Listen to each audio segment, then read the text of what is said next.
Francisco called SOCAP to our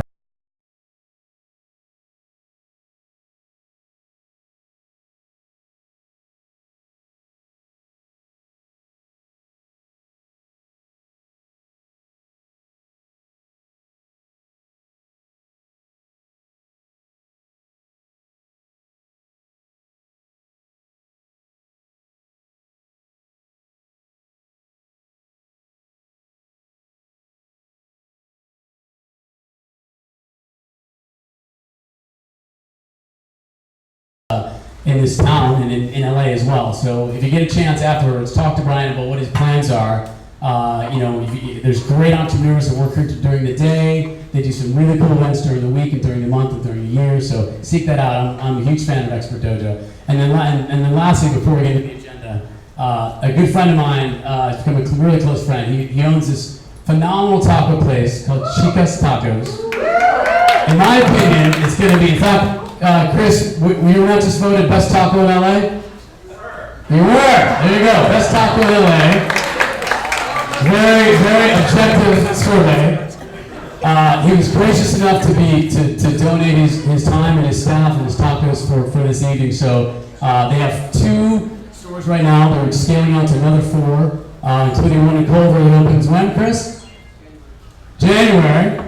In Culver, by the Culver steps there where Culver, Washington meets. So if you have events, private events, whatever, seek him out at his tacos. I think you will not be disappointed. If you have a date, take him to Chica's Tacos and you will not be disappointed.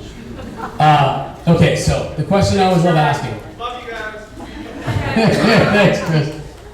So I've been blessed to be part of a lot of different events over a 20-year career, and for whatever reason, I've hosted a bunch of stuff. And I always like asking, whether it's a meeting or an event, why are we here? So tonight we want to make sure I know it's a very one-way discussion of us pushing information out, but this isn't just an information type of an event. This is a call to action event, right? This is an event where you probably heard the 10-50-90 rule. Does anybody know what that actual rule is? 10% of what you gain tonight you'll hear, right? And you remember it 2 weeks from now. But you remember 50% of it if you take a few notes and you listen. But you remember 90% of it 3 weeks from now if you take notes, listen, and you whether it's physiologically or actively participate. Now I know that's kind of BS because we're not asking out questions. That means you're active, you're attentive, and you're listening, and you remember a lot more. We want to make sure that at the end of the night, whether it's you meet one person outside before here or after when we have dessert, or you get a contact number, or whatever it is, that there's a call to action for the people that are speaking tonight that need the resources and they need the help. They need tech help, they need investment help, they need resource help. And this is literally one of the best facilities for that in probably the whole year. And Nancy's going to speak in a minute about this is, I think, the 3rd or 4th year now. And they've really done some amazing things in connecting technology and homelessness and try to, for that social cause. And how do we provide solutions? Because there's groups that do food, there's groups that do housing, there's groups that do other parts of the ecosystem to help that cause, but this is specifically about technology. So tonight, participate as much as you can, and we want to actually create action items that move the needle versus just talking, right? All right, beautiful. So here's what we're going to do. So tonight we're going to do a quick intro for our sponsors, which, by the way, there's so many sponsors to thank, but there's a couple that will speak specifically because of their contribution. But if we can, for a quick moment, we have a lot of great sponsors. Let's just show our applause, because we would not be here if it wouldn't be for them as well. Good stuff. All right, so we have some, what we call the pitches. We're going to have those later tonight, where there's actually entrepreneurs here that are looking for resources, and they're going to speak very quickly about what they need. And the key is if you have the ability, whether it's yourself or somebody connect them. It doesn't have to be in that moment, but make sure you connect with them before the end of the evening. They'll be here until the very end, if not after. That's the key, is to make sure you do that. Then there's going to be some success stories of people that actually have done it. And they're going to talk about how they use this facility or others to use technology to help the homelessness cause. And whether it's a solar, charge with a phone, because a lot of homeless people couldn't connect their phones during the day. They needed a charger. And how do they do that? These companies have created solutions around that. Those kind of outcomes you're going to hear tonight from 3 or 4 different organizations. And then we have some people that are actually funding these organizations that are going to speak about what they look for. So it's a really cool power pack night, and we'll just go from there. All right, what I want to do is, and Calvin, you here? There you are. Oh my God. Sorry. So Pledge LA, ladies and gentlemen. Most people know Pledge LA? Yeah? Great organization.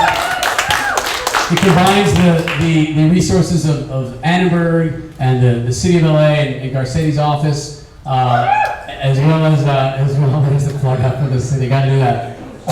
And it's a great organization that plugs that in, and it becomes not just an investor sort of incubator, but a resource for the whole ecosystem. And they're doing an amazing job. It's one of my favorite, in the whole stakeholder ecosystem, it's one of my favorite organizations. So Calvin, why don't you come up and talk a little bit about what you guys are doing, yeah?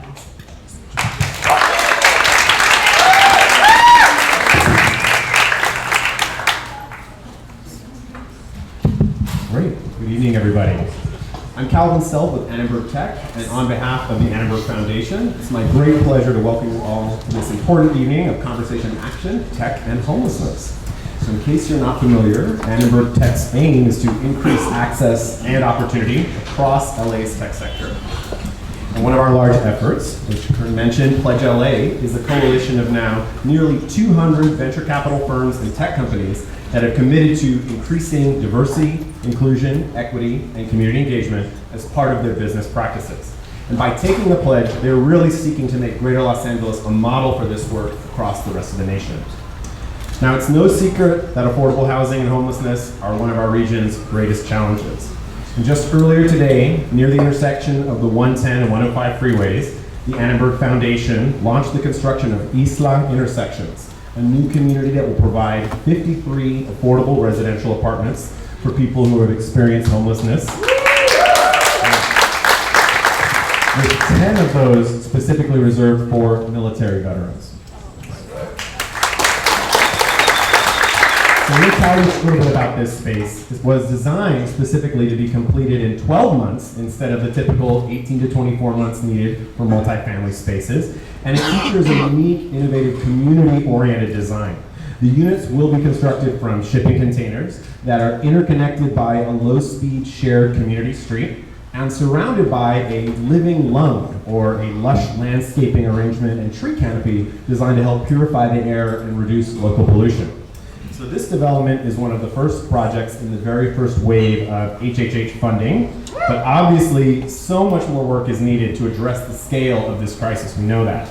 The good news is there are so many people here tonight who can contribute their time, skills, professional networks to finding new and innovative ways to look at this problem and try to make an impact.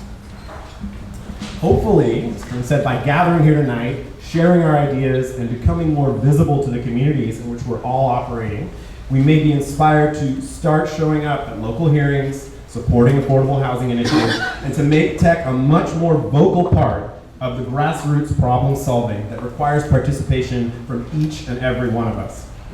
So if you're not yet involved, we invite you to come and connect with us later this evening. We would love to talk to you about becoming a part of Pledge LA. So again, let's make this evening more than just an acknowledgement of a problem, as if merely attending tonight will do enough. Let's make this a collective call to action that lives beyond this one event and leave tonight inspired to dedicate ourselves to longer-term initiatives that require commitment, accountability, and results. So with that, I'm very pleased to introduce a person who's worked so hard to make tonight's event possible. Please join me in welcoming Nancy Hammerman, Senior Vice President.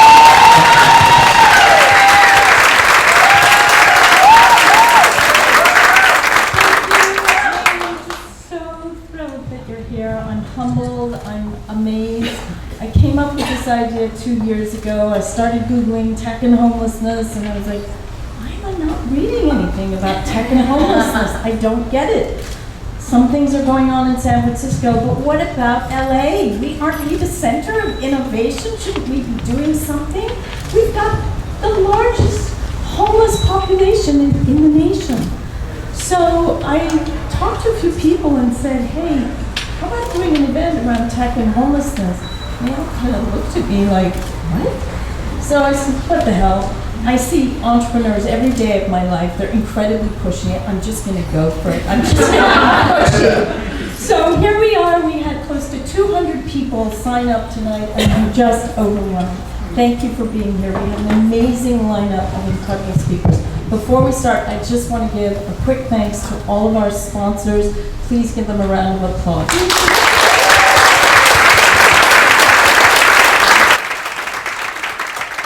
Special thanks to Annie Bird.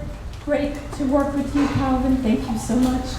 And also, just to let you know, everyone from the photographer to the wine to all the people who have helped me put on this event, most of them are volunteers. They've been incredible. The donations have been just so humbling.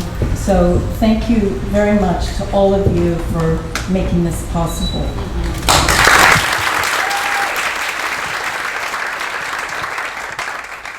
All right. I didn't realize we had an actual time clock there. That is awesome. Talk about pressure for the speakers. Okay, the first speaker, this is going to be pretty cool. We're going to demystify a little bit of the knowledge and what we think we know about homelessness. Myths, and also validate some stuff that actually probably is true. So Amy Perkins is going to speak about the myth and the problem. And thank you, Fern. Hi. I feel like I'm at stand-up night. I'm not going to do stand-up.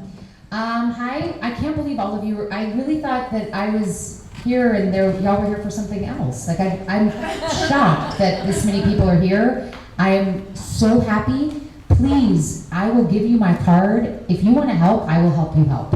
We don't know, I think being at the mayor's office, one of the things we're not doing a good enough job at is marrying with private industry. And I speak constantly in every place I go, people say, okay, what should I do? And I don't always have the best answer. I know people know about things like volunteering at nonprofits, and they sometimes want to give of their own personal skills in a personal way. And I think we have to do a better job of marrying those things. And so I'd like to be a part of doing that with you and with this group. So I had planned on some different words. My talk was assigned as the myths and facts of homelessness. And when I got here, I realized Nancy had printed these myths and facts on the back. So let's go with these. Okay, number one, most of the people experiencing homelessness in Los Angeles are from out of town. That is inaccurate. I'm sorry, I answered. What is that, true or false? So length of time in LA County. So I'm gonna quote from numbers that I have from the point in time count. There's a point in time count that happens in Los Angeles every year in January. It is mandated by the federal government every other year. Los Angeles does it every year as our population is so large and fluid. And so we want to make sure that it stays consistent and that we're reporting accurately the number of people we have experiencing homelessness, because that's what qualifies us for the resources that the federal government at this point does not always want to give us. So let's go with that. So from that point in time count, 67% of people that are homeless in LA County, this is a county number, have been here over 10 years. 8% 5 to 10 years, 12% 1 to 5 years, and just 12% of those on the street have been here less than 1 year. Number two, you know what, I always like to start too, because I realize some people here may not be as familiar with numbers that I've quoted a billion times. But in Los Angeles County, we have 59,000 people who are homeless. 75% of those are unsheltered. So the other 25% are in our shelter system or maybe in a motel that a provider is paying for. Our city numbers are 36,000. So in the city of Los Angeles, we have 36,000 people experiencing homelessness at any given time. So we actually have more than that who will be homeless throughout the year, because so many people become homeless and are able to get out of homelessness very quickly. So this is just a point in time count. In the last year, 2018, our continuum housed just over 21,000 people, which is unbelievable, and averages out to about 131 people a day that we housed. Unfortunately, as you know, our numbers went up, and that's because 150 people fell into homelessness each day. So of that 150, not all will touch the system. Some will get themselves back out of homelessness. Some will be offered a place to live by a friend or family. But 131 housed, 150 falling in a day in 2018. Myth number two, people are experiencing homelessness due to poor choices they have made. You know, let's be real. I think there's a little element of that. But every person in this room has made bad choices. I personally can speak to countless bad choices, which would be a whole nother talk, which we can have outside. But I also had people that bailed me out. I have a system of care. I was raised in a home with loving people who were moderately resourced, not incredibly well resourced, but plenty enough to support me. When I got countless tickets, my insurance was going up and up and up, and so they bought an attorney for me. I'm embarrassed to say it. My father's still embarrassed he did it. But we went and fought a ticket because it was like I was paying so much. That saves me money. Think about it. Over the time, all the months I'm paying car insurance, I didn't pay as much because they bought me that attorney. And incidentally, you want to talk about privilege? We got there, my father knew the judge from our church. So I was just giving community service. So anyway. People are experiencing, so the fact is, have people made bad choices? Yes. Do we blame them for the fact that they are poor? No. That's shitty. Number 3, the best way to reduce homelessness is to increase arrests and enforcement. So what we know is, and look, let's be real, the city does not have Department of Mental Health, Department of Public Health. These are county resources. And so although we are doing a much better job of partnering with our county partners, and I have to call them out for that and applaud them for that, at the end of the day, if the mayor wants to do something or city council wants to do something, at our disposal are city services. So we have police, we have fire, we have sanitation. And so there are times it's like, we want to react, or we want to do something. And so yes, we use the resources at our disposal. So I think we have over-policed, and we have over-sanitationed, and we have, you've read about all these different things. I will give the city credit for some of the work that they have done around investing in training for police officers who are not social workers. And yes, we have cops who aren't the best, and we have ridiculous numbers of cops who are incredible people who really want to serve the community. And many of them are standing in line saying, yes, train me, give me mental health training, give me de-escalation training, so I can go out, interact with people experiencing homelessness who are probably having not a very great day, and learn how to do it in a way that really helps. What we know is when we arrest you, now you have a felony on you, and you finally get matched to a service provider, and they run a background check at the apartment, and you get the apartment because you have a felony that you got because you were homeless and we policed you. So we are, at this point, quite frankly, we get a lot of people in the community saying, arrest more people on the street, and that's just not the way we're going. We know ultimately we have a long game goal, and that is get people into housing, and the more we arrest you now, the more we further the trauma that you're experiencing, the more we tell you that systems actually don't want to help you. Then you're never going to trust us and come inside and work with us and take our subsidy and take our case management. If all you've been told by systems is you don't really count, you don't really matter, you're kind of a pain in our ass. I am preaching tonight. Okay, 3 minutes, holy crap, what are we on? Number 4, homelessness is related to availability of affordable housing. If you leave here with nothing else, look, are people on the street experiencing substance abuse? Yes. Are they mentally ill? Many. Are people in this room mentally ill? Yes. Do we need support and often medication? Sure do. Have we experienced substance use? Are there people in this room who are active addicts? I'm sure. Are there sober people in this room? I'm sure. Okay? So we all have our stories. But, look, let me say 2 things. There are people on our streets who have lost their homes because of substance abuse and mental health. Yes, there are. I'm sure there are. Because a series of bad choices happen. Maybe they, again, don't have that system, that community that can come in and step in and say, let me help you find a better way. Or they have gone in and out of the criminal justice system their whole life and they've been on their own. Or a great number of people on our street have gone through foster care. So it's like, why don't you call your parents? Why don't you call some? Well, they don't have anyone.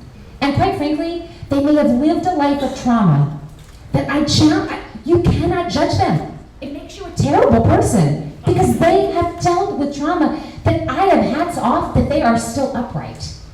I can't speak it enough. If you have not dealt with people living on the streets, I encourage you, talk to people living in tents. And what you will meet is poor people who are heroic. And I'm not saying all of them. You're going to meet dicks just like you meet in this room. But they're poor, and they need help getting back into housing. We don't have enough housing. We don't protect the people in the housing. Our rate of income has barely increased in the last 20 years, and I don't think I actually have that stat with me, and I don't have much short-term memory. There's a stat around the increase in rent versus the increase in income. Emily may be able to quote it later. Ridiculous. So, I got off track. I was cussing, it made me nervous. All right, let's go back here. Let's go back here really quick because I have 1 minute, 45 seconds. I want to get to a couple really good ones.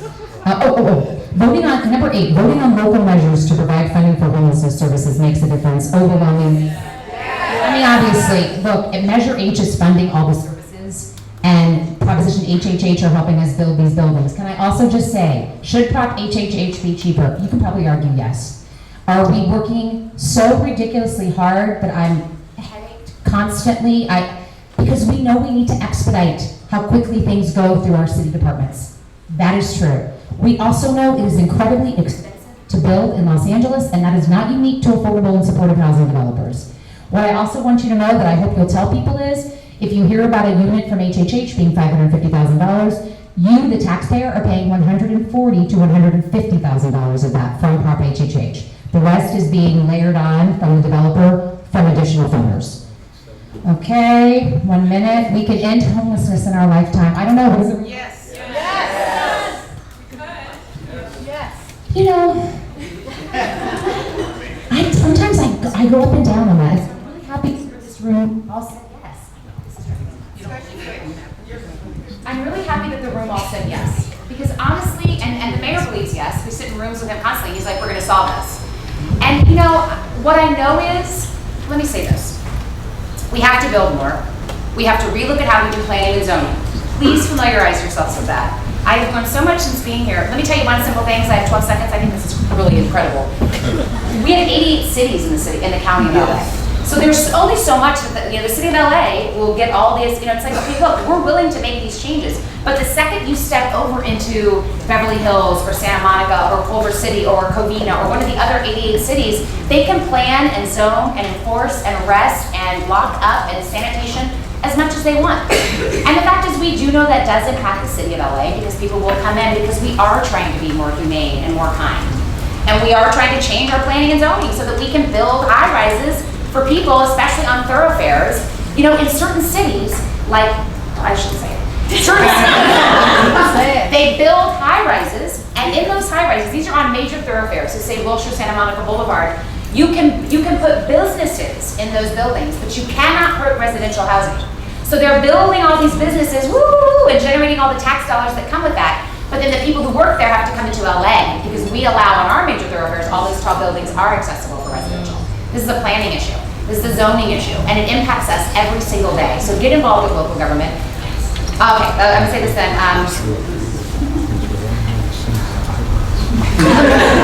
It's incredible that you're here.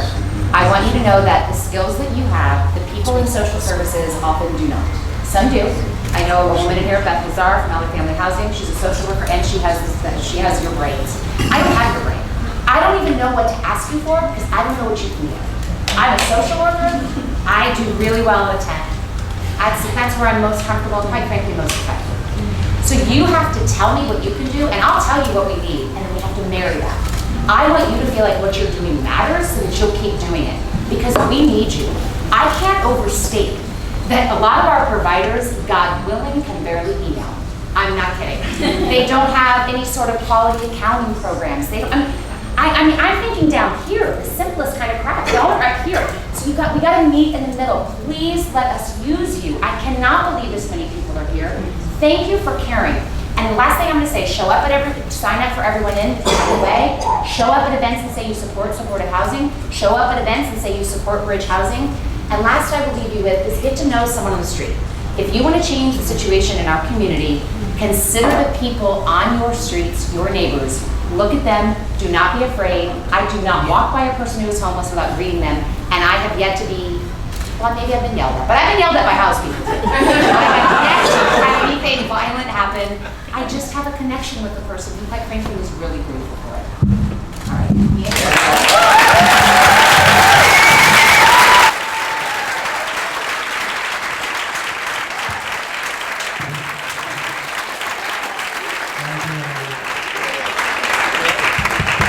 Fantastic. We're gonna share some inspiring stories here in a second, but I want to quickly ask 3 or 4 parts of the ecosystem to Amy's point. I'm really curious, because this will give us a sense and a pulse for the rest of the night. How many people in the audience are in the entrepreneurial community or have a product or service that you've created? Raise your hand. So almost 50%. Okay. How many are part indirectly or directly of the investment community? Oh wow, fantastic. That's about a third. Okay. How many are part of the nonprofit community? Whoa, hello, okay, fantastic. And lastly, how many have a product or service that is serving, either it's through their own, direct or indirectly, they're helping the communities. So you have, oh wow, that's more than I thought, okay. And then lastly, I'd be in the misfortune if I didn't say, how many part of the city or community resources that are helping and trying to facilitate everything? You have a few of those, right? And on the front, okay, beautiful. Okay, great, yeah, okay, great. This gives us a sense. We got a great people in the ecosystem. Again, this is why you should be networking, after at 7:30 when we have dessert. Okay, let me next introduce some pretty cool stories here. This is a section we call Stories of Hope and Courage. So Natasha, Erica, and Sharon, would you please come up?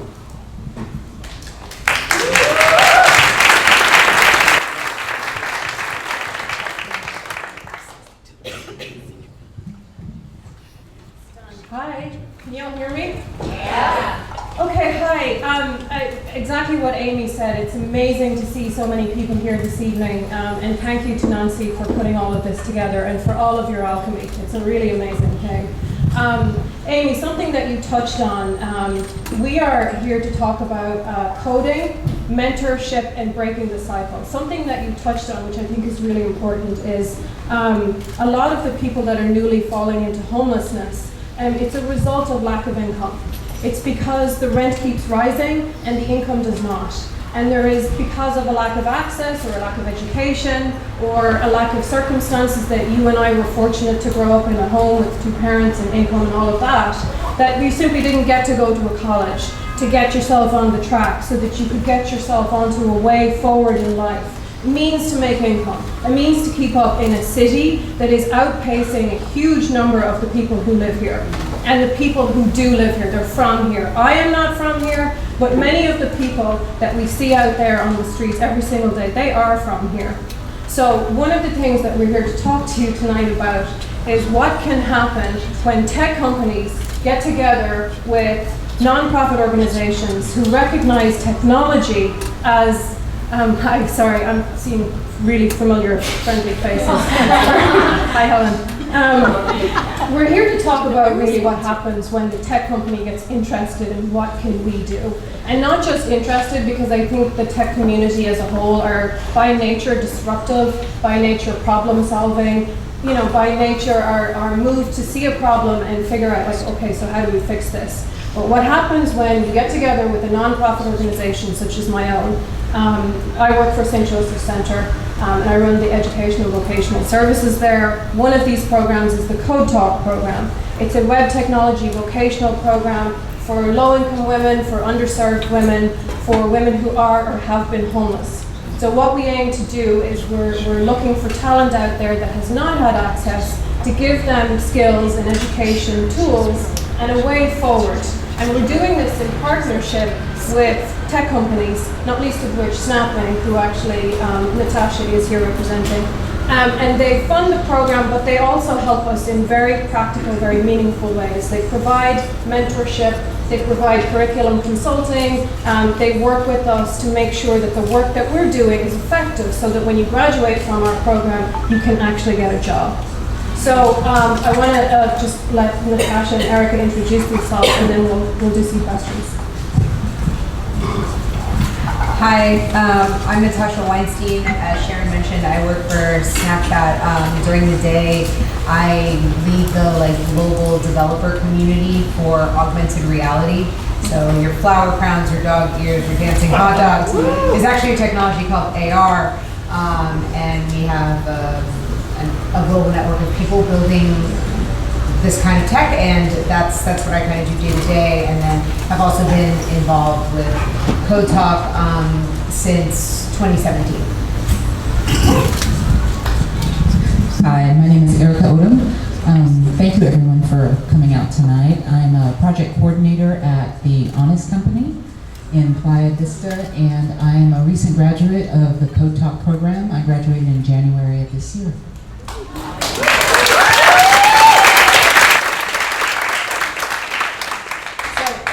Can you tell us about your Code Talk experience and what it meant to you? Sure, there is not enough time, but what I can can tell you is that it changed my life.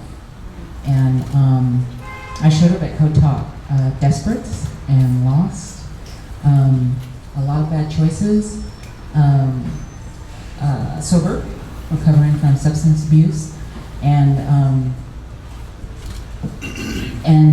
at the end of my rope, living paychecks behind, not month to month, but a few months behind, and I needed to desperately get into that program. I had decided to try to get into tech. I discovered web development and started teaching myself, and I'd been doing that for about 8 months. And I ran into a graduate of the program, Nicole Saras, the co-founder of Long Beach Women in Tech, and she told me about the program. It's free, tuition is paid, all resources are provided, and all I had to do was show up hungry and take every single.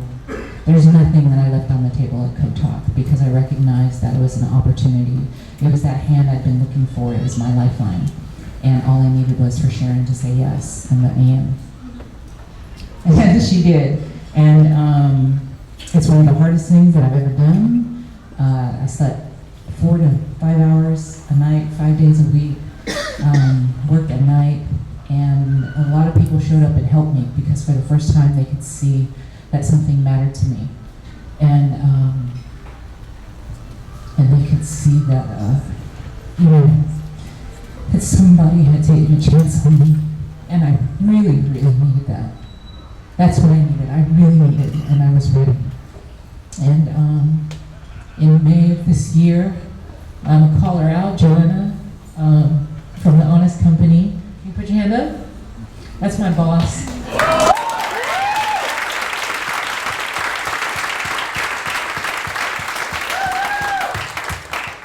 And I adore her. And not to take up too much time, as a project coordinator, I went into code, and I didn't know the first thing about project management. I'd never heard of it until this lovely lady showed up and spent an afternoon with us and ran us through agile methodologies and teamwork and collaboration.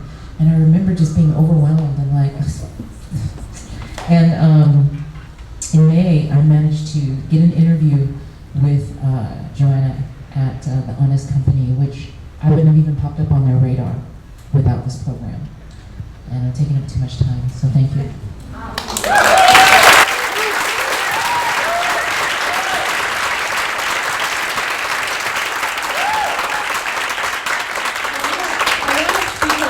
About the mentorship part of the Code Talk program, which is kind of a key part that we developed in conjunction with our partners at SNAP.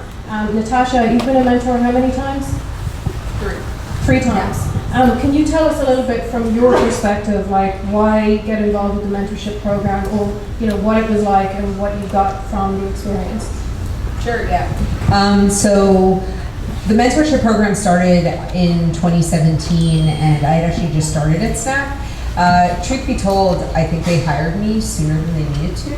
So I was waiting for the software to launch and was going to run what was happening like with the community around said software, but software wasn't there, so I was just hanging out. Like, tech's got perks if you can get in. There's a lot of things going on. So I was just signing up for everything, and Code Talk, we got an email about being a mentor, and I just was super interested in it, in this idea that, you can take people from all walks of life and teach them skill, and everyone values from that.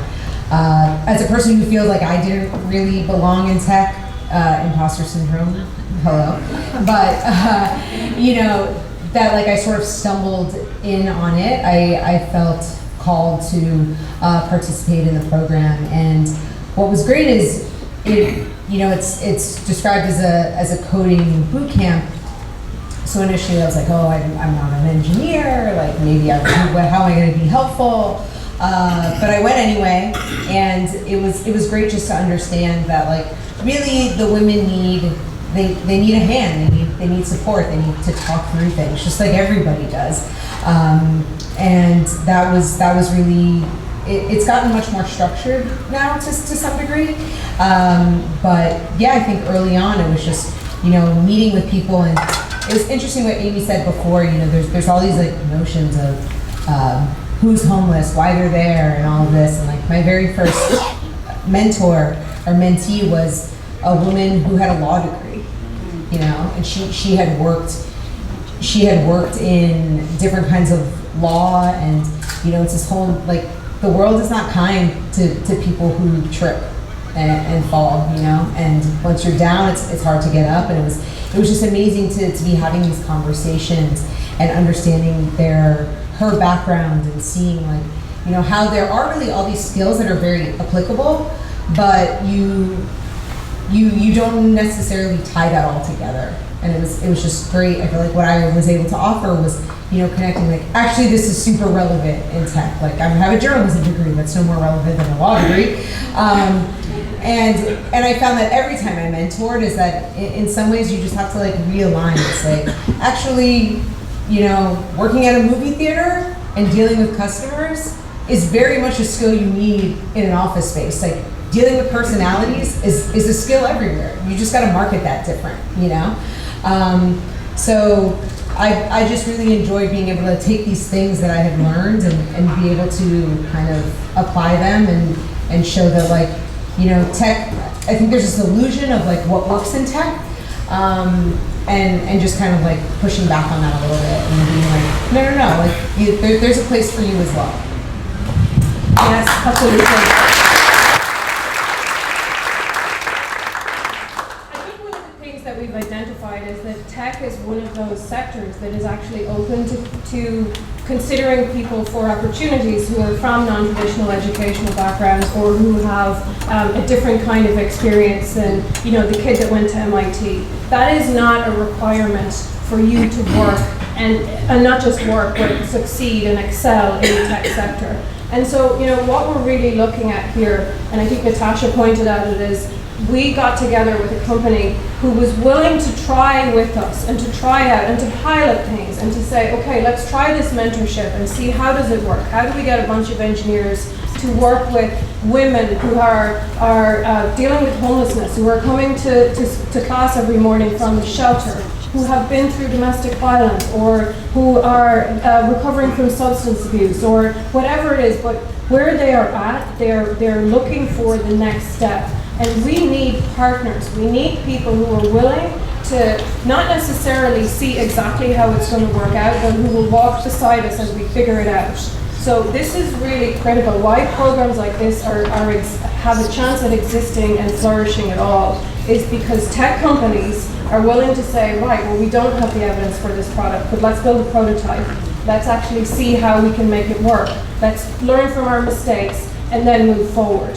And I think this is a mentality that when applied to homelessness in general, when the tech mentality, problem solving, innovative thinking, disruption, when that is applied to something as complex as homelessness, we might actually have a shot. So everybody in here, regardless of where you're from or what your discipline is or what your background or what your company produces or what the service is, there is something that you can actually bring to this discourse that can be incredibly constructive, and we definitely need to hear that.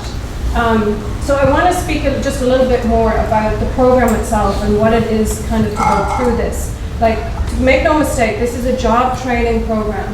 And what we're doing is we're identifying talent that is out there that is completely overlooked and considered too vulnerable or not capable of workforce development or vocational training, let alone employment. And we're saying, actually, no, here's a talent pool that, because of the experience and because of having learned the value of this human experience, has an incredible amount to offer and a huge, the capacity to really contribute to a tech team. Like, you're going to tell somebody who goes through a boot camp having been homeless or having struggled with income for a long period of time, that some small technical problem is going to get in the way and stop you. Like, I don't think so. So what we're teaching is front-end web development, but what we're really teaching is this idea that you are not really stuck where you're not defined by your circumstances. You're actually capable of much more. And why mentorship and why a partnership with a company like Snap or the Honest Company or any of the other companies we work with, Sony, we work with a lot of companies who stand beside us and say, okay, we'll help you figure this out together. So, Erica, I want to know just a little bit about what you learned within the program that you think, there's the tech stuff, but you think is the most valuable thing going forward that if tech companies knew was not easy to impart, but doable, accessible for people to impart. What would that be? I'm not sure if I'm going to hit it, but what I got outside of the tech part, number one was that I mattered. The model that they have, they take people under extraordinary circumstances, classmates who are homeless, classmates with children who they don't have food. They provide us with a food bank. They work on trying to get people shelter while they're in the program. And you have to understand, they're teaching people how to code while their lives are falling apart. If you want somebody who's gritty and hungry and ready to show up and work for you, the fact that somebody has learned how to do basic web development, quality assurance, content management, coding, working with CMS systems, all while they don't have someplace to live. That's somebody that's going to show up for you on a daily basis. We could use internships for people, paid internships. We need more of that because, as you know, you're looking for an entry-level position. Oftentimes they want you to have 2-3 years experience, and we don't have that yet. So having some internships to walk into would be helpful. Definitely paid opportunities is what we're looking for. And if you see any way that there are opportunities for entry-level people where these are people who are trained and who have learned that they have value to offer and have a contribution to make. So you will meet very motivated people. What it will do is, we obviously have to deal with the reality of looking for a job in a very competitive sector. So, if you have entry-level work, if you have internship positions, anything like that, please come see me. This is really critical. The more people that hire our graduates and that give us a chance, the more there is agreement that this sort of thing is possible. And then other coding boot camps for vulnerable populations will spring up. We need to address income. The problem with the lack of income is the lack of hope that goes along with it. What we're doing up here is not just teaching coding, we're breaking the cycle. And the cycle is this: minimum wage, minimum wage, minimum wage, something happens, you lose your job, you fall down. Minimum wage, minimum wage, minimum wage. The best you can hope for ad infinitum is more of that. And at a certain point, who's not going to have too many drinks or turn to something else? To deal with the reality that it is impossible to break this without somebody supporting you, without somebody giving you a chance. So that's why we're here. That's why we took the opportunity to come and speak with you tonight. Believe me, everyone in this room has something you can do. I just want to say very briefly, I used to be on the other side of the wall. I used to be in the tech sector, and it used to drive me crazy. I didn't know how I could make a difference or how I could contribute. I didn't know, I couldn't see the access. Right now, there is a space, thanks to people like Nancy, there's a space where you can, if you're asking that question, and I assume that you are because you're here tonight, there is a space and an opportunity now for you to come, find out what you can do, where you can help us solve these problems. So, thank you.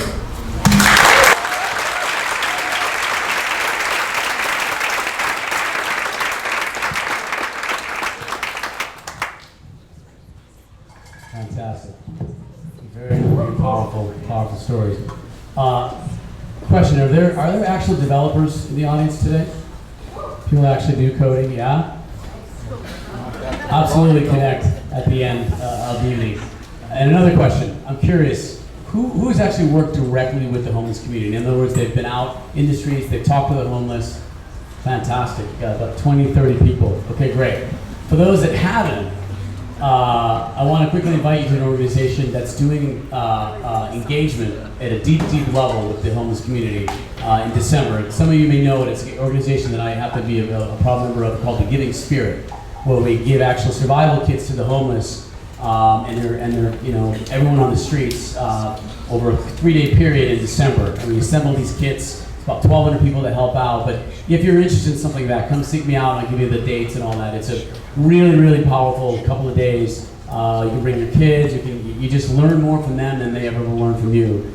And it's something I'm deeply embedded with for the last 5 or 6 years. They're in the 20th year this year, so it's pretty interesting. Okay, next up, how to use strategic partnerships and how to, if you're an entrepreneur, how to use your ecosystem in the community to kind of further your cause. I was privileged enough to have a conversation with Kelly and Emily before we started tonight and what they're doing here in LA and internationally. So I think it'd be great to hear what they have to say. Emily and Kelly?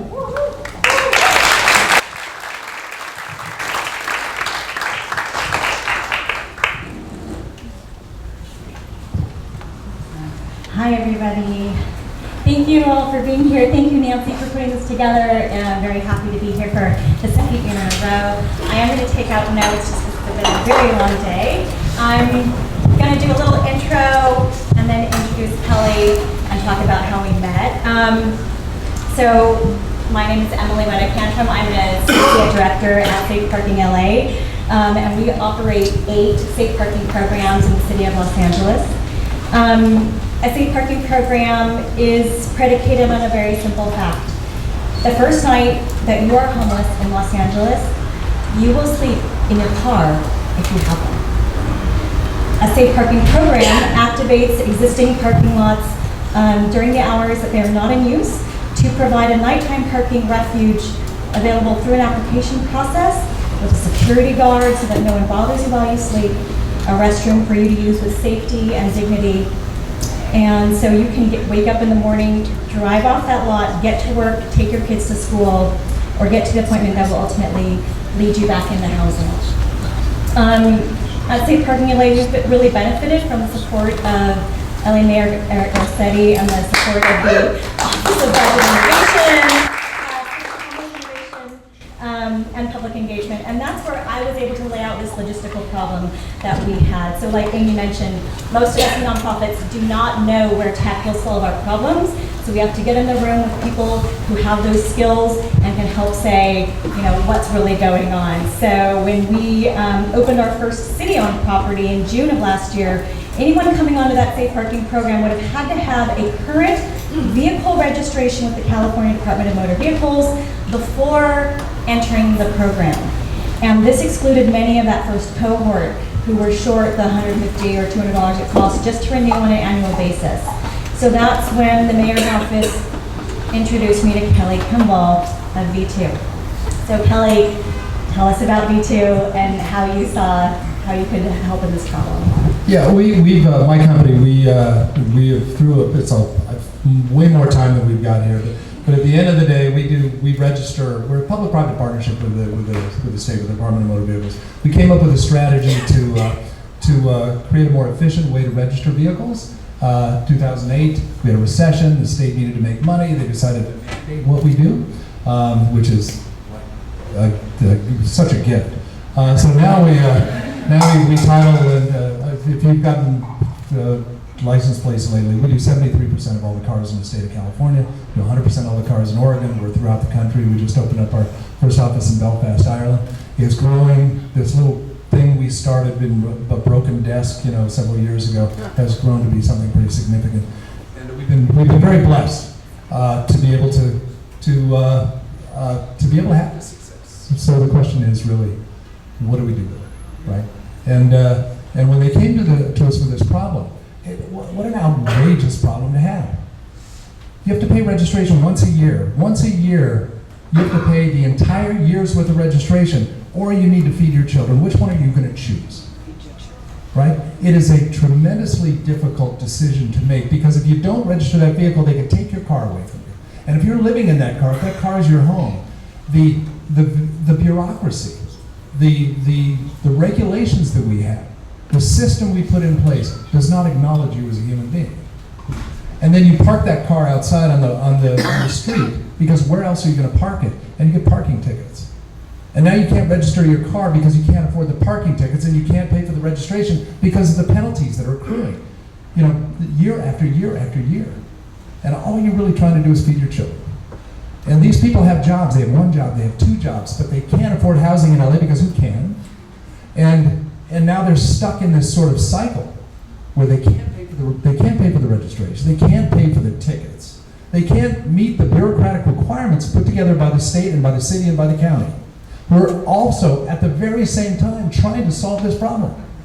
And yet they put the roadblocks up there. And it's no fault of their own. These are the laws. I was at a picnic table, strangely enough, this last weekend with a senator and a councilman. And they're sitting there pointing the fingers at each other on the homeless issue. They're saying, it's your fault. How do our police officers not ticket somebody who does not have the current registration? And the senator's saying, how are you giving them parking tickets when all they're trying to do is live somewhere?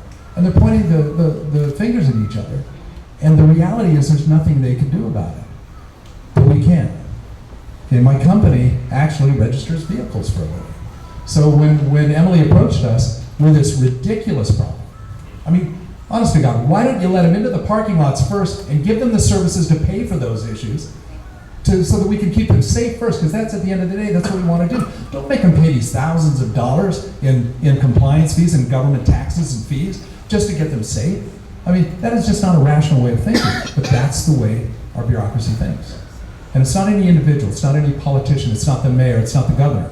It's simply the way it is. And nobody has the ability to make those changes unless there's some private enterprise, there's some private sector company that actually acts on behalf of government. So they came to us and we thought, well, we've been blessed. I was raised when we couldn't afford our apartment, the sheriffs would kick us out, we would live in our cars when I was a kid. And I never thought it was a big deal, but it killed my father. He could not provide for his family. And the only problem that my father had was he was an entrepreneur and he failed, if that's what we want to call it. He was a failed entrepreneur. He ultimately did pretty well, but he tried and tried and tried, and oftentimes we ended up in our cars. How is it that we could hear this story with the wealth we've generated, with the capital we've generated in the company, which, honest to God, sometimes we just don't know what to do with it? How could we not help? So what we've done is we've worked with this group, we've worked with Safe Park LA, and anytime they bring us a registration, we will register that vehicle. If there's parking tickets, we'll pay those parking tickets. And thank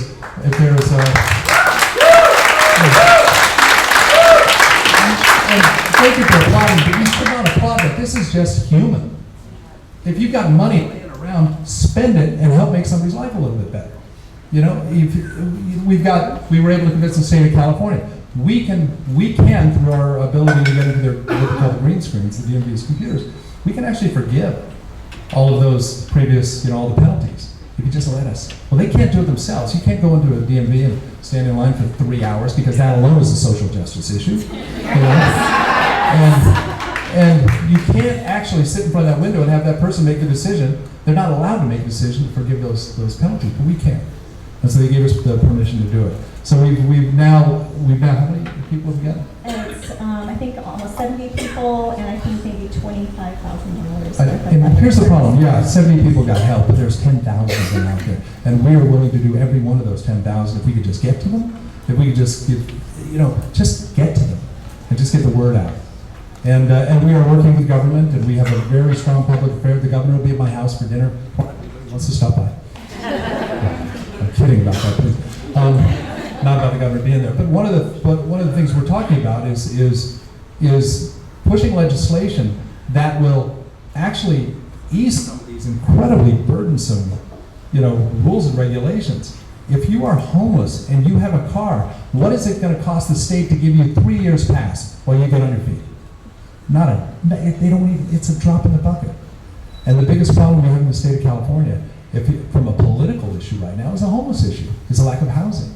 So I think the time is right for this sort of thing, and I'm going way off subject, aren't I? I apologize. No, we're actually, that's incredibly on subject, because what we need to see at every level, and that's private sector, and that's nonprofit, and that's government, is we need to see people standing up and saying, actually, there's a piece of this that I can do. Because as soon as Kelly and B2 were able to say, look, the second you get in touch with someone, let's start registering them, that's when the city attorney's office was able to run the risk analysis and say, actually, there's no greater risk for someone to be on this parking lot at night it's a publicly owned parking lot. We don't police who has a current registration during the day. But what you need to see, basically at every level, is you need to see people participating and saying, this is not something we can't solve.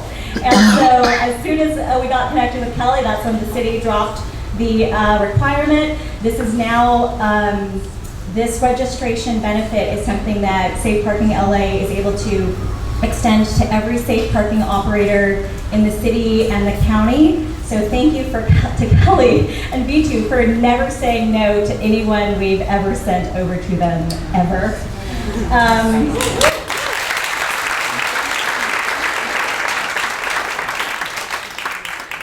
I also want to share that the openness that Kelly has shown us and has shared with his staff. You have a very large staff, Kelly. How many people work? We're about 400. So I've been to his office. It's an incredible facility. And I know that he made some sort of announcement at some point. He told all the staff what B2 was doing with Safe Parking LA.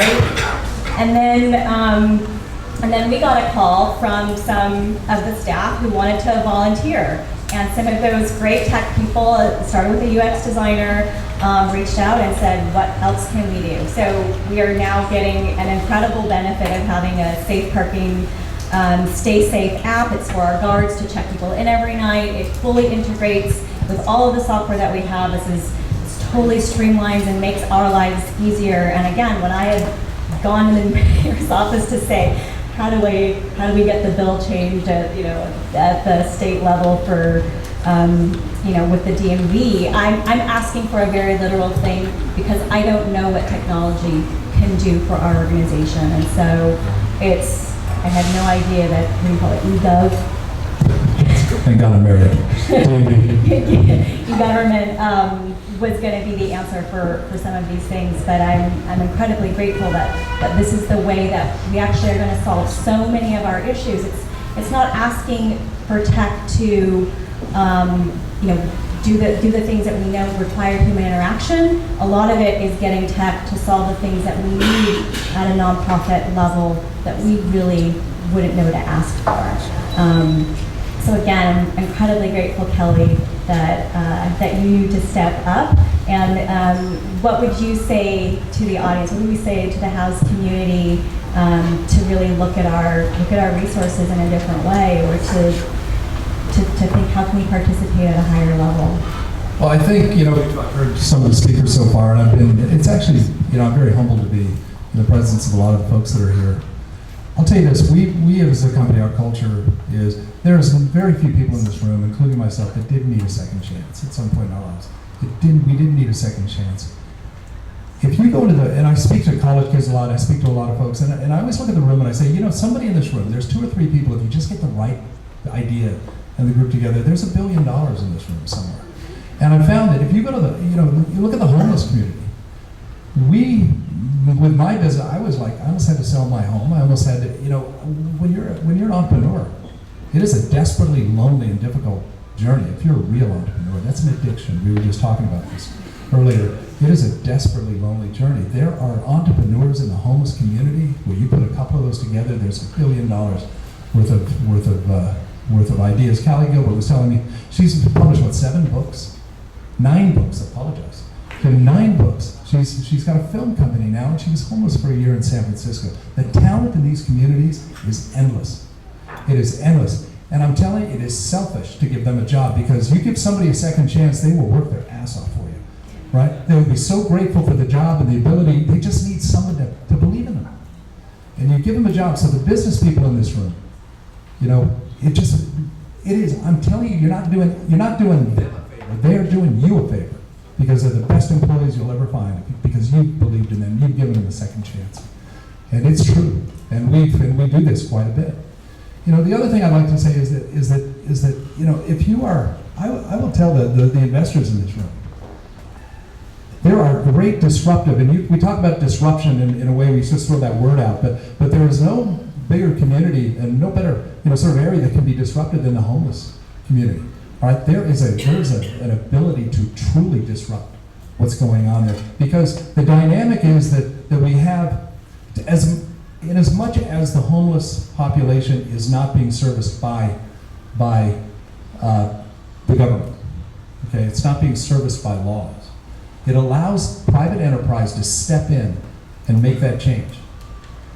And if you're able to pull that off, I'm telling you, it not only will it be the most fulfilling thing you've ever done in your life, but it will be incredibly valuable to the community and very valuable to you. And it will create the capital for you that you can go back in and make change, make additional change.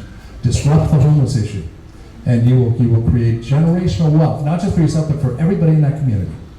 And so those of you who are entrepreneurs here, I really applaud what you're doing and what you're trying to do. Those of you who are investors, I'm telling you, are not doing these people favors, they are doing you a favor. They will create wealth for you that you can't imagine is available in this community. This is not nonprofit stuff, although there's a great, tremendous opportunity for that. But we're talking about creating actual wealth, actual jobs, actual businesses, actual, out of this community. As an investor, you are not doing them a favor, they're doing you a favor. And I highly recommend you invest heavily into this community, because the amount of intelligence, the amount of entrepreneurial spirit, the amount of energy in this community is endless. And I truly believe that.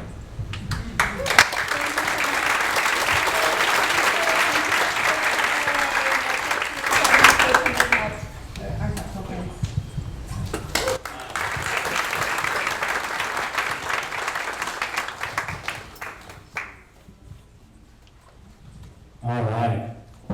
Very inspirational, and that's a great segue for my favorite part of the evening. All right. We just talked earlier about the ecosystem of who's in the room. So now we're going to give a chance, we call the good pitch, which basically is some exciting new entrepreneurs that are out there developing some really cool, not just technology, but other areas as well. And we want to connect them. They're going to talk about what they're looking for, sort of a resource standpoint.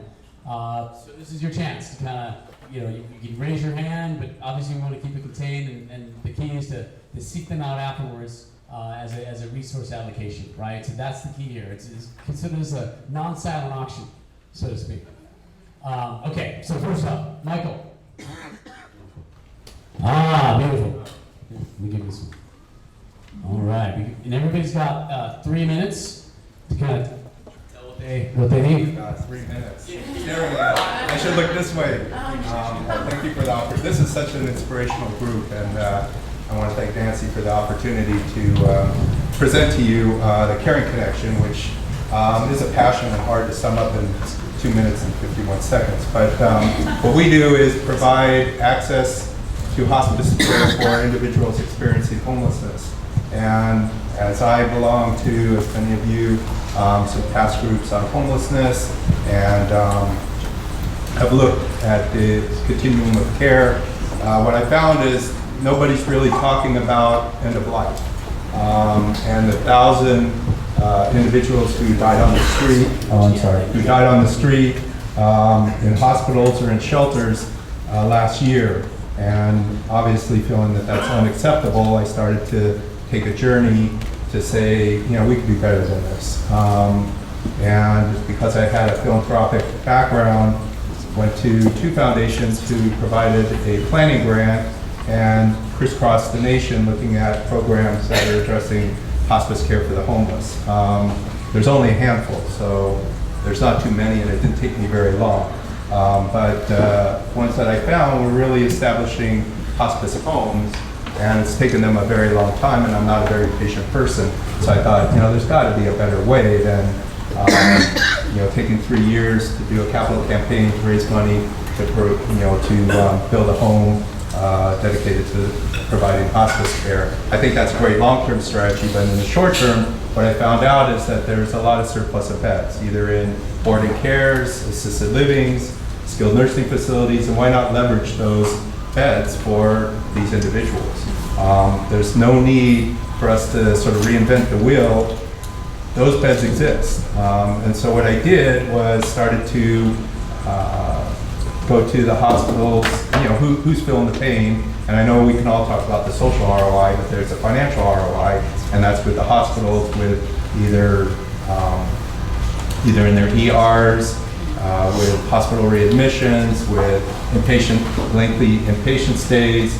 And so they have that financial ROI, and then also the health plans who are taking the risk as well. So cobbled together both of them, sat at a table and said, if you could pay a per diem for these folks, we will put together the network. So we built a network consisting of the skilled nursing facilities, assisted livings, and the board and cares, and are now providing hospice care for these individuals. But this is based on picking up the phone and dialing for beds, and that's not really a sustainable or a efficient way of wanting to scale an organization. And so that's when I had talked to Nancy about this opportunity for technology. I think that technology will play an important role, and there's a solution and an enhancement opportunity for us so that an individual, whether it be a shelter staff, a discharged nurse, or someone practicing street medicine, can easily get a hold of us and start the whole process electronically and through tech, as opposed to dialing, calling us, and then for us to look for beds based on a person's needs. So I'm really calling out. My ask is, we need help on the technology side to take what we've built, a comprehensive network, and make it an efficient and self-sustaining opportunity. So thank you.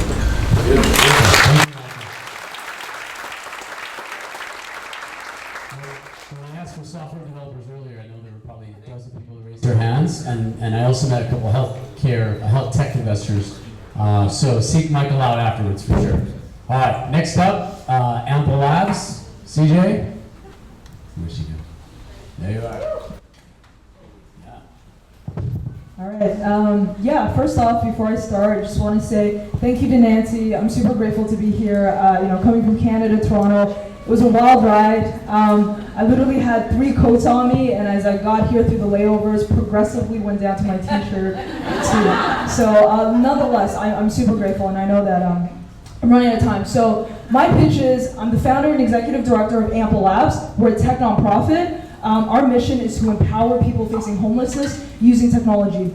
So I spent the last 3 years working at some of Toronto's highest growth startups, building apps all day. And for me, what was phenomenal was, I always wondered, why are we leveraging the most emerging technology? Like artificial intelligence in Canada is an amazing breeding ground for it right now, to some of the most complex problems like homelessness. And why homelessness? So personally, my mother has gone through homelessness, and it's touched me in many ways, in more than just one way. What started me on this journey was that about a year ago, a good friend of mine called Simon had called me. So he had just gotten laid off for the 2nd time in a row. He didn't have any savings because he was supporting his single mother and 2 sisters, and was asking me if he can sleep in my living room because he was about to get evicted and became homeless. And shortly after, he did. What happened after that was I became the one to help him figure out his eviction situation. So I spent about 4 hours going to Google, trying to figure out what to do. And it was incredibly frustrating. And the entire time, I'm thinking in my head, why isn't there anything out there that can make this easier? So that was what we started to do. That was where the idea of Chalmers came up. So Chalmers is a web-based app. It's a chatbot, so it's artificial intelligence, and it's one of the first AIs in this space to actually help people navigate through homelessness. Oftentimes, when people first fall into homelessness, we learn that about 90% of people first turn to Google. However, when you go to Google, top results are not always going to be relevant, specific for your situation. What Chalmers does is it helps you find services at your fingertips. So instead of 15 minutes, like going to Google or calling 211, Chalmers can help you find something in less than 15 seconds. So current day, Chalmers can help you find things like a free meal, drop-in centers, clothing banks, crisis numbers, but what we've also built in, and this is the most important, is empathy. Because what Simon needed in that moment was not just services, but a friend, someone that can understand. So the cool thing about Chalmers is Chalmers can point you to emergency crisis hotlines if you're dealing with anxiety or depression, simply by telling it how you feel. That's current state Chalmers. The future of Chalmers, what we envision, is that it can speak and understand different languages. So if English isn't your first language, it can still be used by you. It'll be fully voice enabled, so you can speak to it as I'm speaking to you right now. The amazing thing is, in the last 11 months, Chalmers has helped over 8,000 people in Canada alone and has had over 50,000 recommendations. It's currently live. It's currently live in the city of Toronto and another city in Canada. And why I've traveled all the way here is because I want to bring Chalmers to LA. So I'm asking for individuals, donors, investors, community partners that want to bring this technology here to LA to create impact. What's on our roadmap is we want to come to LA for a 6-month pilot in June of 2020. So the plan is we're looking to raise $100,000. 40% will be spent 3 months here to understand the problem locally, to work with community partners. The other 40 for data integration and to spin up a local build. The other 20 for marketing and spreading the word. So if you are interested in a demo and seeing this technology, please come up and talk to me. I'm actually going to be having a little lunch and learn tomorrow here in Santa Monica. So if you're interested, please come and talk to me. I'm super excited to be here with you guys, and I'd love to meet everybody who's here in the room that's excited about this. So thank you guys.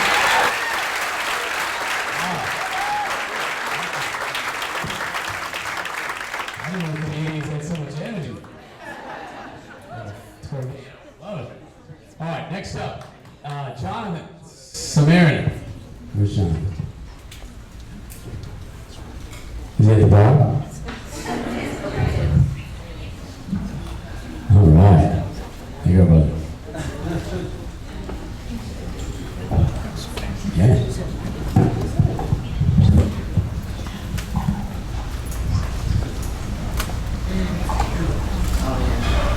So, 4 years ago, I met the man holding the sign in downtown Seattle. I was on a lunch break at another startup, and I watched him from about 50 yards away for about 20 minutes, as not a single window open to him, not a single person passing by acknowledged him. Despite his visibility to me, his invisibility stuck out more than anything else. After about 20 minutes, I approached him. He was an imposing figure, flat-brimmed hat, tattoos, earring, a big overcoat. And so I mustered up the courage to walk up to him, and I asked him, as a user experience designer by trade, I asked him, do you mind if I ask you what you feel your challenges are in terms of raising this money? Do you feel, how is this supposed to be a joke? Do you feel like people aren't carrying cash these days? And he cut me off. He simply said, I've got the wrong look for this, the wrong clothing, the wrong skin color. Nobody actually believes I'm homeless. And it was in that moment that my heart broke as I realized that beyond the financial poverty that Edward was experiencing in that moment, it was this profound sense of relational poverty that he was experiencing that was the most tragic part of it. This inability to communicate his true identity, his true needs to people passing by who well could have helped if there was a simple and clear and effective way to do so. So the last couple of years I've been focused on this space, and I've actually discovered that the greatest intervention to homelessness is not technology. And based on my experience, it's not even housing. It is the person holding that sign that you pass by every day. Let me explain. We, in the last couple of years, alongside people experiencing homelessness, have designed these smart wallets called beacons, specifically designed to help people without a home access the financial capital and the relational guidance needed to leave the street. We license this technology to nonprofits, to healthcare providers, health insurance companies, healthcare clinics, to use as a resource for people who are experiencing homelessness. If someone has one of these beacons and you have the free Samaritan app on iPhone or Android, you can learn the stories of these individuals and invest specifically into their goals and needs towards leaving the street. If there's money on this beacon, they can use it with their case manager for anything they need. They can get cash, they can do whatever they want with it, or they can spend it at a partnered Samaritan merchant. once a month, they have the opportunity and responsibility to have a life care visit with a case manager and update their goals and needs for the month ahead. We just launched this in Seattle. I'd be happy to tell you about our 500-person pilot that we launched up there and some of the outcomes that came out from that. We actually just had a successful handoff this morning in Orange County. The Illumination Foundation is going to be deploying about 200 beacons down there. And here in LA proper, we may be working with Skid Row Housing Trust and LA Mission. So yeah, if you have questions, we are raising a round. If you're interested in participating in that, we're about halfway full. And yeah, if you know any nonprofits or healthcare clinics interested in using this intervention in their work, have them connect to me. I'll be around. Thanks.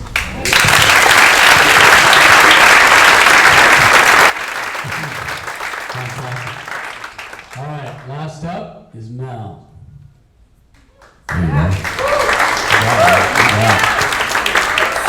Hi everyone, my name is Mel. Want to say something really quick besides the pitch, which is the last two homeless events I was at was for a 64-unit property for seniors in Northridge, and then one this week was for a 56-unit property for homeless seniors in Wilmington. At both of those, we had to escort the staff out because the people there were so resistant to homeless services.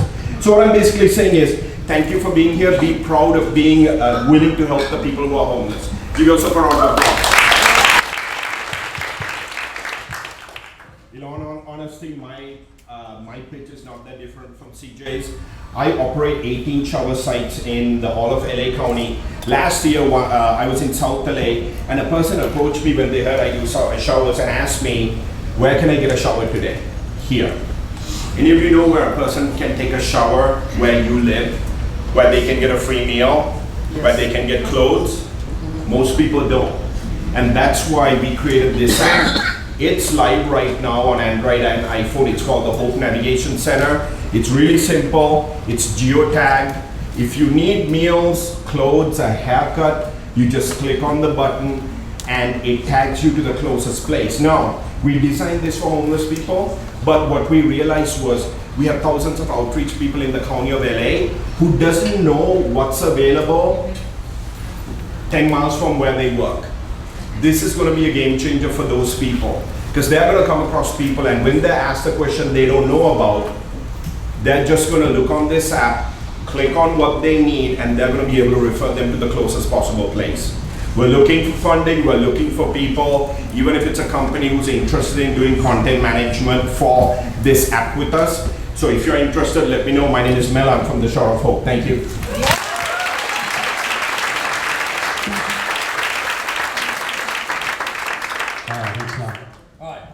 Last part of the evening, for a few minutes, we're doing what's called call to actions. These are actual, right now, sort of, I would say policies, products and integrations that are out there that need extra resources and help. So it's a little different from the pitch. So let's just first call up, this is a Skid Row Power Charge and Chill. Pete? Who's Pete? So, good evening everyone. My name is Pete White with the LA Community Action Network. And I think the spirit of the evening for me is something, a quote that was said by Maya Angelou when she said, there's nothing of note in history that's been done by a single person, right? And this room tonight is the living embodiment of that, right? When we talk about all of the things that we can do together to eradicate homelessness. Now the Charge and Chill part, which I invite everyone to go out on the patio to see, right, is a solar cart. We all have seen the solar carts, equipped with 14 charging ports, a Wi-Fi hotspot, and a PA system, right? And it was co-created by Skid Row residents and folks from USC, Francois, Kurt, Nick, and Sarah in the room. But I said co-created with, not for, right? When Francois first came to me, Francois was like, yo, let's bring Wi-Fi. And we were like, yeah, Wi-Fi is a good idea, right? Until we brought it to Skid Row and folks were like, yo, we don't need Wi-Fi, we need to charge our phones, right? And so when you go out there and you look at that cart, and you're gonna see a nice, cute little device, I want you to think about the 4 other things that that cart does for folks in Skid Row. 1, we wanted to reduce the anxiety and stress connected to not having enough battery life to last all day. A dead battery can mean the loss of shelter, an employment opportunity, and a setback, much more than a car. 2, we wanted to address the very real black sleep gap, which is amplified by houseless people needing to keep moving to avoid criminalization, people living on their feet.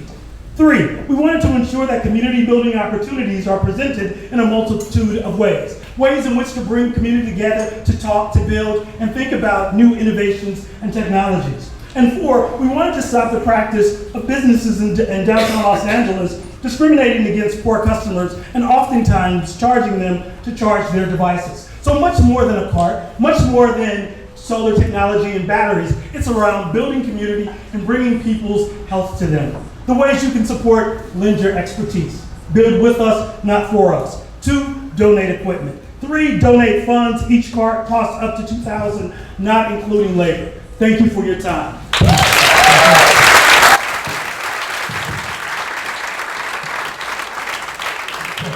Just so we can recapture that. You need donated items.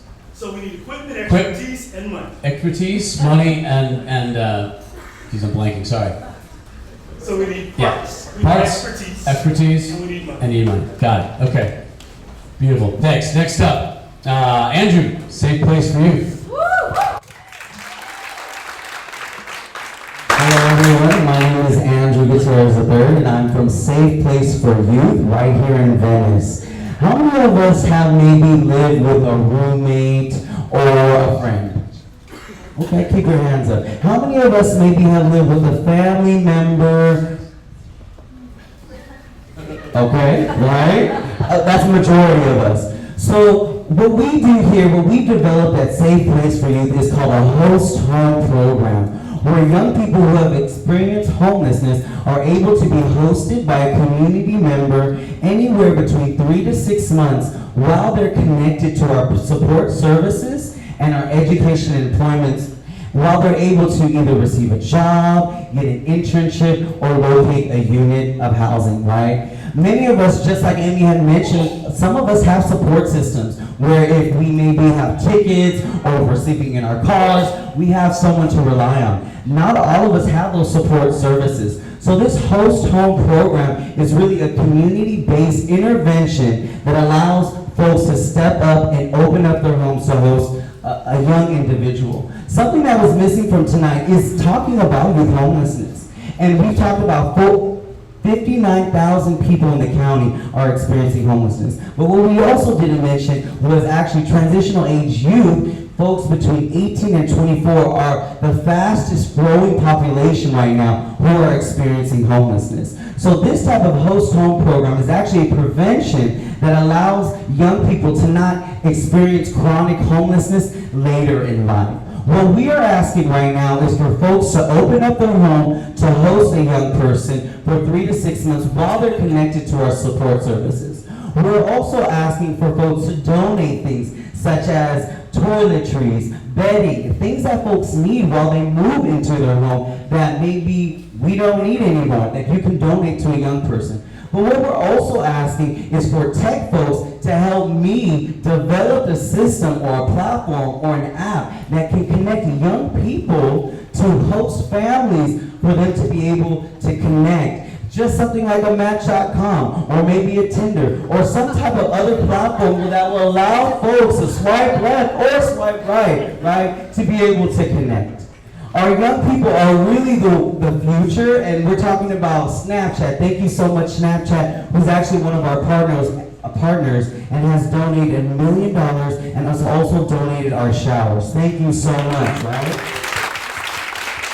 We're talking about partners in the mayor's office in the county who's also trying to build out this host home program on a city and a county-wide level. But most importantly, we really need you. We really need you to step up and get involved and really either host, donate your time or money, or even your ideas on how we can connect these young people to homes. We talked today about Kotak. One of our members actually, who was a part of our host home program, Helen. Oh, you said two. Helen was actually a part of our host home program while in Kotak. Imagine how hard it would have been for her to go to Kotak without a home. After Kotak, she actually was hired as a peer navigator at SPY. So today she is a staff member at Safe Place for Youth, telling her story, talking to other young people about how to navigate the system to get out of homelessness. So a host home for 3 to 6 months or even longer can do an amazing impact for young people. So I really want to promote you all to get involved or come and talk to me about ideas about how to expand and scale this host home program. Thank you.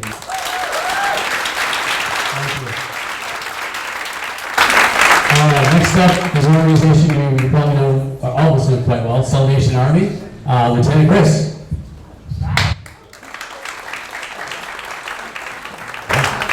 Hi, my name is Chris Weichel. I'm feeling overdressed. The Salvation Army on the west side is, first of all, I want to say I'm humbled. I just can't get over it. I'm humbled by the hope in this room. I spend my days kind of knee-deep in the problems of individuals experiencing homelessness. And I'm so encouraged and blessed just to see a group of people who are ready to get involved and ready to be engaged. There's a lot of hope in the room, and I'm grateful. So the Salvation Army is addressing issues related to homelessness through prevention, through housing, through shelter, through basic needs meeting. Our building across the street on 4th is serving 1,000 meals a week. And we're seeing people every day. These are people we love. Homelessness is a personal and unacceptable issue to me, as it is to you. And so these are people that we love. We're seeing them on the streets, and we want to see them thriving in any way possible. So we're looking at holistic solutions for people. We're trying to grow strong people who have resiliency and capacity and agency. We're connecting people to services. We're helping people navigate.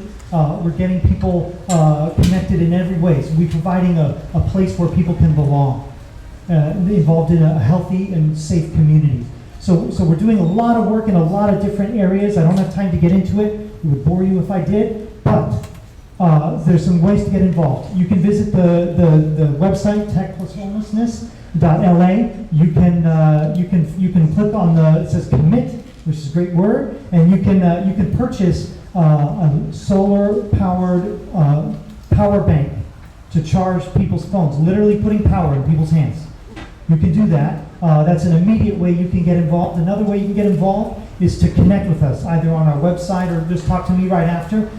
There are ways where we can connect you in developing strong people, in mentorship to people who are looking to get into your field. So come see me after or visit us on our website, santamonica.salvationarmy.org. Thank you very much.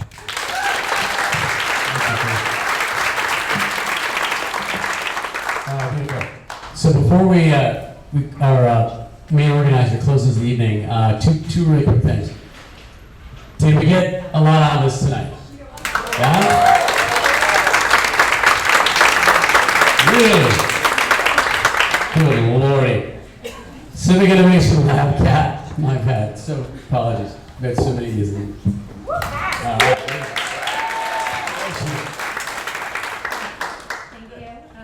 I'm delighted to be here. What I've heard today from many folks is that we're here to talk about homelessness and technology and how tech may be able to be used to address this really serious issue. A lot of folks don't have a clear understanding of how technology can be used to enhance their operations, streamline their internal processes, and make their organizations more impactful. And that is what we do at Civic Innovation Lab. So I co-founded this organization. I'm the executive director, and we recently launched a program called Pro Bono Tech. And what Pro Bono Tech does is essentially build a community of pro bono digital professionals across Los Angeles. So we're talking about developers, designers, data scientists, product managers, who want to give their time and expertise back to the community. And how we do that is a structured 6-week program where we put together a team of digital professionals to address an operational challenge or a digital challenge for local nonprofit organizations. We heard a lot of folks don't know how they can use tech. They know they need to use tech. We go through a pretty rigorous screening process with all the nonprofits. We do needs assessment to help you understand how technology can be used as a tool to help your organization be more impactful and create more impact in the communities that you serve. And we go through project scoping with each of the nonprofits as well to identify what the needs are and the necessary talent that we need to be able to pull from our community. And we facilitate this 6-week sprint to develop a digital solution and make the organizations more tech-enabled. All with the hopes of creating more impact and rising the tide for the nonprofit sector here in Los Angeles. So though we are issue agnostic, we do have our eye on developing a cohort around the homelessness issue. We are wrapping up our first cohort, inaugural cohort here in Los Angeles. We previously had done this in New York. And I welcome all of you to join us at our demo day next week, next Thursday at LACY, the Los Angeles Clean Tech Incubator in downtown. So you'll be able to see a little bit of what we did over the last 6 weeks.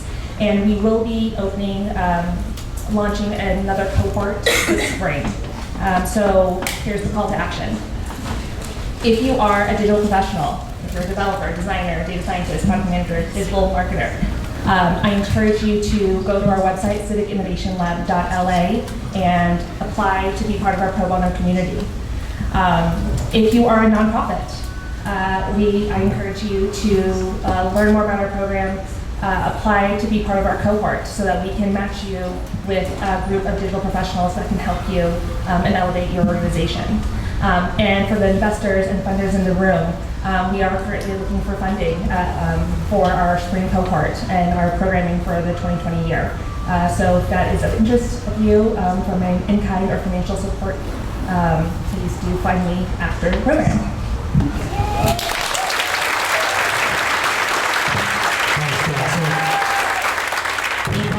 People, technology solutions, and investors. People, nonprofits, People, nonprofits, and funding. Okay, great. Those are the calls to action. Apologies again. Can you repeat the website, please? civicinnovationlab.la. Thank you. Beautiful. All right. Now our last question, before we wrap. Did we let out tonight? Yeah. Did you meet? Did you learn? Were you inspired? Yes. Do you have in your own sort of bucket a call to action to help somebody that was up here tonight? Yes. All right, beautiful. Then that's the goal, right? It's not to leave here, great, this is great. 10 days later, you met maybe 1 or 2 people and it dissipates. Tonight's about calls of action, about taking somebody that you were inspired by, or even in the next hour when you have dessert and drinks, to meet other people that you haven't met yet and build up your ecosystem. And we'll continue to do this. And so I got to wrap by saying one thing. I've been blessed to be part of some, like many people in this room, boards, and have worked with some top leaders in this country. I've had a lot of friends that are at the highest level military. And I got to tell you something. There are change makers, there are pioneers, and there are leaders. And they're kind of grouped in this. If you're in this sort of the hierarchical way of leadership. And then there's what's called force of nature. And Nancy Hammerman, let me tell you this flat out, is a force of nature.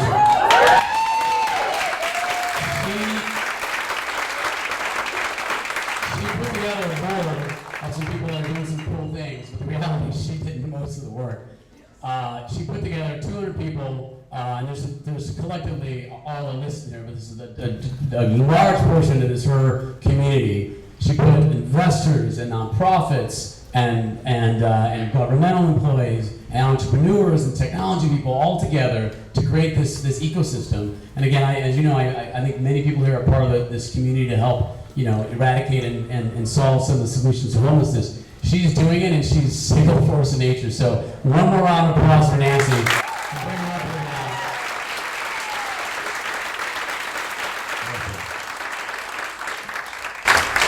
now. Thank you.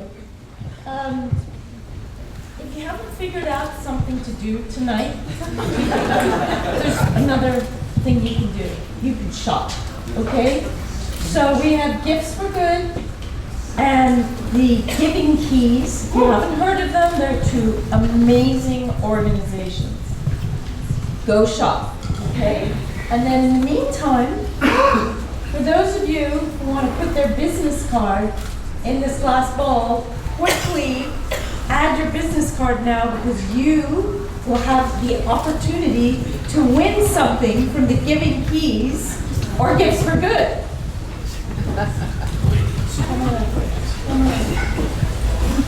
Janice is going to tell you what Gifts for Good does.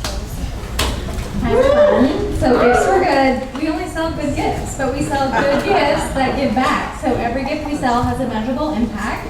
We brought a selection today of gifts that we sell that are made by individuals in Los Angeles transitioning out of homelessness. We have a Do Good gift box here, which we're giving away, but we also have some for sale.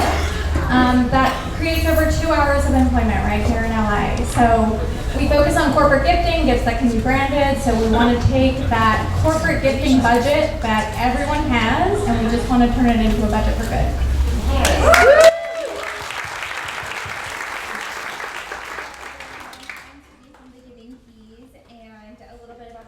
We are a jewelry brand that is helping individuals transition out of homelessness. We work on our team to produce, engrave, package, ship all of our jewelry. We've been around for 11 years, really trying to set the tone for cannibal brands and focusing very heavy on selling our keys to provide more jobs to those transitioning out of homelessness. We're based in downtown LA. We work with a lot of the local shelters there to find candidates who are in a position to take the next step to transition out of homelessness. So every key sold creates more job opportunities within the company to continuously chip away at this problem that we all see and face very frequently. Okay, so can we have a glass of bone? We're gonna have one last card. Last call. Last call. Here we go.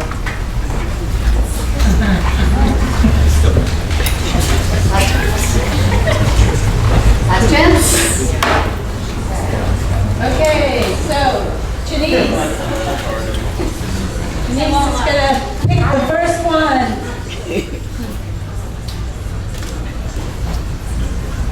This is for Morgan Sacco. Morgan Sacco.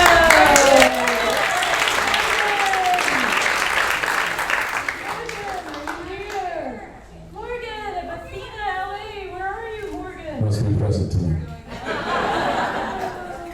Okay, Morgan does not get the box. Okay, the box goes to Gilad Ram. Gilad. Gilad.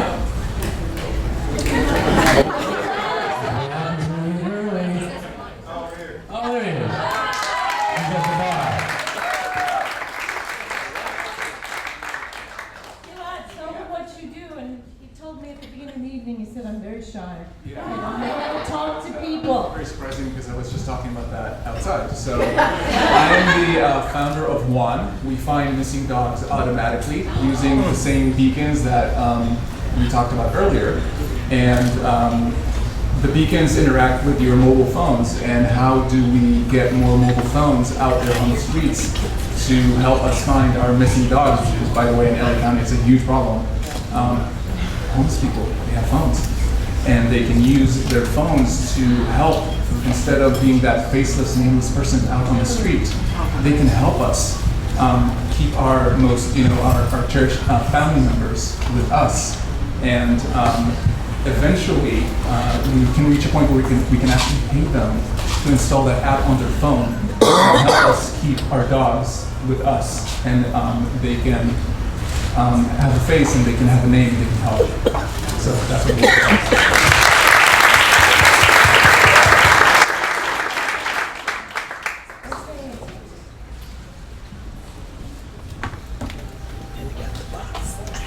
Allison first. Hey.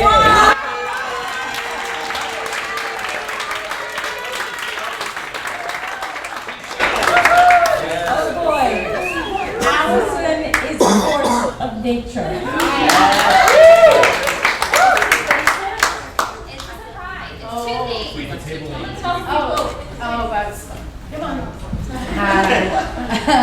So I'm very happy to win this. I love the Giving Keys. They have beautiful products made by awesome people. So I'm the founder, executive director at Spy. I'm so grateful for Andrew tonight. He did such a great job. So we do a lot of things at Spy, but the host home program is so close to my heart. We were founded by a bunch of volunteers 8 years ago, and the concept of taking somebody into your home is just a true expansion of the love we feel for the youth that we care so much about on the streets. So So we are so happy to be launching this program and providing deeper services to young people and housing young people by utilizing you all in the room. You're all amazing and you have incredible, incredible resources.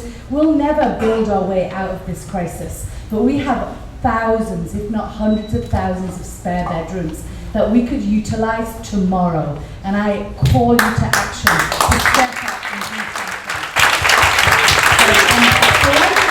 I'm not prepared to speak and really happy to get a prize. I hope it's one of the, they have a beautiful new bracelet with keys hanging off. I'm hoping it's that one. Thank you. And thank you to Nancy. Okay, how many of you have ever heard of pledging? Yeah. Pledging, friend of ours, James Citron, runs Pledgling in Venice. They match brands with causes, and they create mobile campaigns. They're in Venice, Brian, near you. Okay? So these two ladies are going to tell you a little bit about how, if you want to do something right now, right this minute, get out your phone, and they're going to tell you what you can do. You can text the keyword Tech Impact to the short code 707070 and make a donation to the fund that we created that will give back to all the nonprofits that have been here tonight. All one word. 707070 is the short code, and the keyword is Tech Impact. And those donations will go, they'll be split evenly and go directly to all the nonprofits that have spoken today.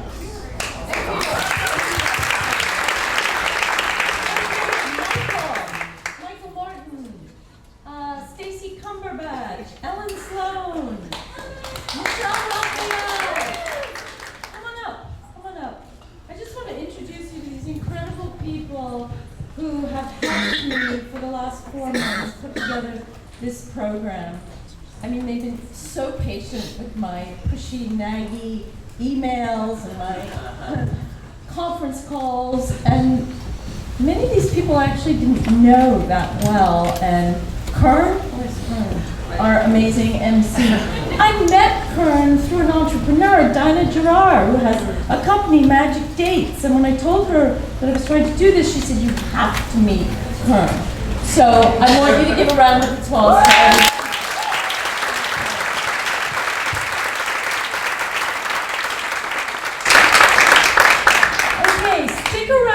We have dessert provided by St. Joseph's. We have coffee, and go talk to the speakers. Go talk to the other people in the audience. You'll meet some amazing people, and thank you again so much.